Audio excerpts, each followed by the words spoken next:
கலங்கிய மனம் எப்படி நெறியை தெரிந்து கொள்ளும்? எவனொருவன் மனம் கலங்கியிருக்கிறானோ அவன் அறிவால் நிறைக்கப்படான். கலங்காத மனம் எது சரி எது தவறு என்று எடை போடாத மனம், கருத்துக்களை தாண்டிய மனம் கவனிக்கிறது, புரிந்து கொள்கிறது. உடலுடையும் பாத்திரம் என்ற உணர்வோடு மனமாளிகையை கட்டு. ஒவ்வொரு சோதனையின் போதும் புரிதல் உனக்காக போராடட்டும். நீ வென்றதை காக்க போராடட்டும். விரைவில் உடலை கழிக்கப் போகிறோம்.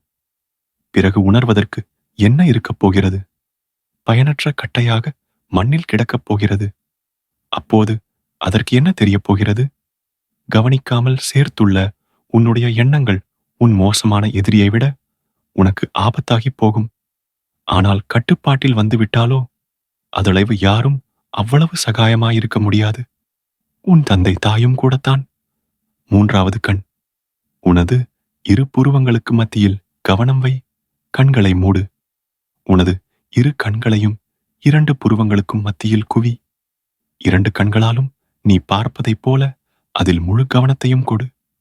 உங்கள் மூன்றாவது கண்ணுக்கு உணவு கவனம்தான் என்று தந்தவரா கூறுகிறது. அதற்கு நீ ஒரு முறை கவனம் கொடுத்து விட்டால் அது உயிர் துடிப்படைகிறது.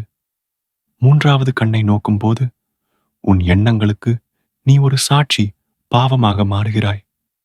தந்திராவில் இந்த யுக்திதான். உனது சாட்சி பாவத்தைக் கண்டு பிடிக்கும் யுக்தி. கவனம் இரு புருவ மத்தியில் குவிக்கப்படும் போது திடீரென்று நீ சாட்சி பாவமாக மாறுகிறாய். நீ சாட்சி பாவமாக மாறுவதன் மூலம் மூன்றாவது கண்ணில் மையம் கொள்ளலாம். எது நடந்தாலும் சாட்சி பாவத்திலேயே இருக்க முயற்சி செய். உனக்கு உடல் நலம் சரியில்லாத போது கூட நீ சாட்சி பாவத்தோடு இரு. மூன்றாவது கண்ணில் மையம் கொண்டு இருக்கும்போது சாட்சி பாவமான சுயம் அங்கே எழும. அங்கே நீ உனது எண்ணங்களை சந்திக்கலாம். மேலும் நீ உனது மூச்சின் மென்மையான நுட்பமான அதிர்வுகளை உணர முடியும். மேலும் தந்திரா கூறுகிறது, நீ சுவாசிக்கும் மூச்சில் காற்று வெறும் வாகனம்தான. உண்மையிலேயே நீ பிராணாவாகிய உயிர் சக்தியையே சுவாசிக்கிறாய். இந்த பிராண சக்தி காற்று நுழைய முடியாத இடத்தில் கூட நுழையும்.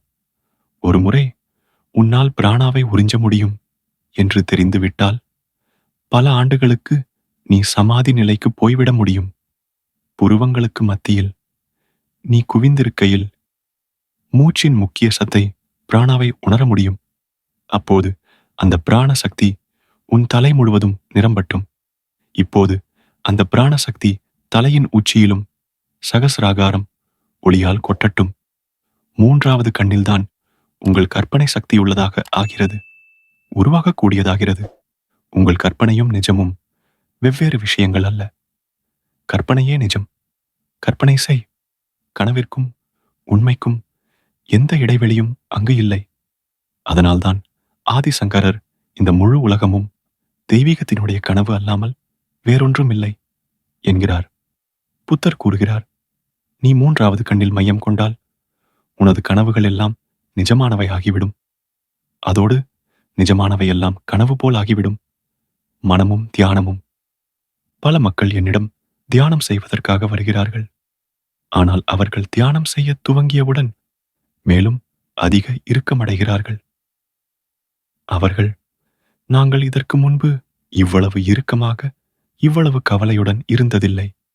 ஆனால் நாங்கள் அமைதியாக அமர்ந்து தியானம் செய்ய துவங்கியவுடன் எண்ணங்கள் வந்து மோதுகின்றன.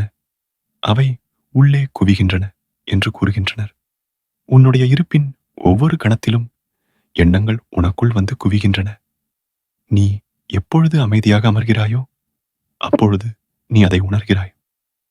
எனவே மனம் ஒரு உயிர் காக்கும் சாதனம். அது தேவை, அது அவசியம். மேலும் அது கொடூரமானது. அது வன்முறை மூலமாக உருவாக்கப்பட்டது. எனவே நீ எப்பொழுதெல்லாம் தியானத்தில் உட்கார்கிறாயோ அப்பொழுதெல்லாம் உன் வன்முறையை, தாக்குதலை நீ உணர்வாய். எண்ணங்கள் வந்து மோதுவது வன்முறை எண்ணங்கள். ஒரு கலக்கம், நீ வெடித்து விடப் போவதைப் போன்ற நடுக்கம் எல்லாம் உணர்வாய். எனவேதான் ஒருவரும் அமைதியாக அமர விரும்புவதில்லை. இது என்ன பதற்றம்? இதுதான் அடிப்படை பதற்றம். எனவே நீ வாழ்க்கை சூழ்நிலையின் அடிப்படைத்தன்மை குறித்து, மனம் உடல் ஆகியன குறித்து விழிப்புணர்வு அடைந்தால் ஒரு நுட்பமான பதற்றம் உன்னை தொற்றிக்கொள்ளும். நீ எதைச் செய்தாலும் சரி, செய்யாவிட்டாலும் சரி, பதற்றம் அங்கே இருக்கும். இது எதிரெதிராகச் செல்லும் இரண்டு படகுகளில் உன் ஒவ்வொரு காலை ஊன்றிக் கொண்டிருப்பது போன்றது. ஒரு செயல்பாடு ஒருபோதும் அமைதியாக இருக்க முடியாது. ஒரு செயல்பாடு எப்போதும் இறுக்கத்துடனேயே இருக்கும். ஒரு செயல்பாடு என்றாலே கலக்கம் என்றுதான் பொருள். இறந்த காலம் தொடர்ந்து அதற்கு சுமையாகிக் கொண்டே இருக்கிறது. எனவே அது எதிர்காலத்தை நோக்கி நகர வேண்டியிருக்கிறது. இந்த தொடர்ந்த நகர்வு உனக்குள் மற்றொரு இறுக்கத்தை உருவாக்குகிறது. இதனால்தான் நாம் எப்பொழுதும் ஏதாவதொன்றைச் செய்தவாறே இருக்கிறோம். நாம் செய்வதற்கு காரியம் எதுவுமில்லாமல் இருக்க விரும்புவதில்லை. நீ அப்படி வேலையற்று இருந்தால், அப்போது நீ உள்ளே நடக்கும் செயல்பாட்டை குறித்து, மனம் குறித்து தன்னுணர்வு அடைவாய். மேலும் அது உனக்கு வித்தியாசமான, தனியான ஒரு இறுக்கத்தை தரும். எனவேதான் எவ்வோரும் ஏதோ ஒன்றில் ஈடுபட விரும்புகிறார்கள். செய்வதற்கு எதுவும் இல்லை என்றால் ஒருவன் திரும்ப திரும்ப ஒரே பத்திரிகையை படிக்கிறான். ஏன்? உன்னால் அமைதியாக உட்கார முடியாதா? அது மிகவும் கடினம். ஏனெனில் நீ அமைதியாக உட்கார்ந்தால் உள்ளே நடந்து கொண்டிருக்கும் இறுக்கமான செயல்பாட்டை நீ உணர ஆரம்பிப்பாய். எனவே எல்லோரும் தப்பிக்கும் வழிகளை தேடுகின்றனர். மது அருந்துவது அதைக் கொடுக்கும். ஏனெனில் நீ தன் உணர்வை இழந்து விடுகிறாய். காமம் அதை கொடுக்கிறது. அதில் ஒரு கணம் உன்னை நீ முற்றிலும் மறந்து விடுகிறாய். டெலிவிஷன் அதை கொடுக்க முடியும். இசை அதை கொடுக்க முடியும். அந்த சமயத்தில் நீ மறைந்து போகும் அளவு உன்னை ஈடுபட எதுவும் தப்பிக்கும் வழியை கொடுக்கிறது. எந்த செயல்பாடும் அற்று இருக்கும் பொழுது விழிப்புணர்வு ஏற்படுகிறது. இப்படி செய்ய வேண்டிய காரியம் எதுவுமற்று இருத்தலே தியானம். மனதை நிறுத்த முயற்சிப்பது என்பது மனதை கொண்டே மனதை நிறுத்த முயற்சிப்பதாகும். இதனால்தான் மனம் மேலும் இறுக்கமாகிறது. எந்த ஒரு முயற்சியும் இன்றி வெறுமனே மனதின் செயல்பாடுகளை கவனிக்கும் போது தியானம்தானே நிகழ்கிறது. உனது அன்பானது கருணையாக வளர வேண்டும் என்று நீ விரும்பினால், அதன் பின்னர் முதலில் அது அன்பாக இருக்க வேண்டும்.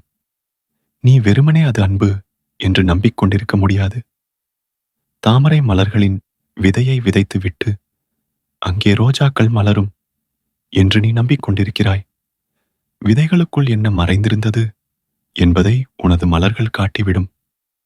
தினமும் நீங்கள் உணர்வது இந்த உலகத்தை அல்ல, இந்த உலகமாக மாறிய உங்கள் மனதைதான் என உணர்ந்து விட்டால் உலகின் மீதான ஈர்ப்பு போய்விடும்.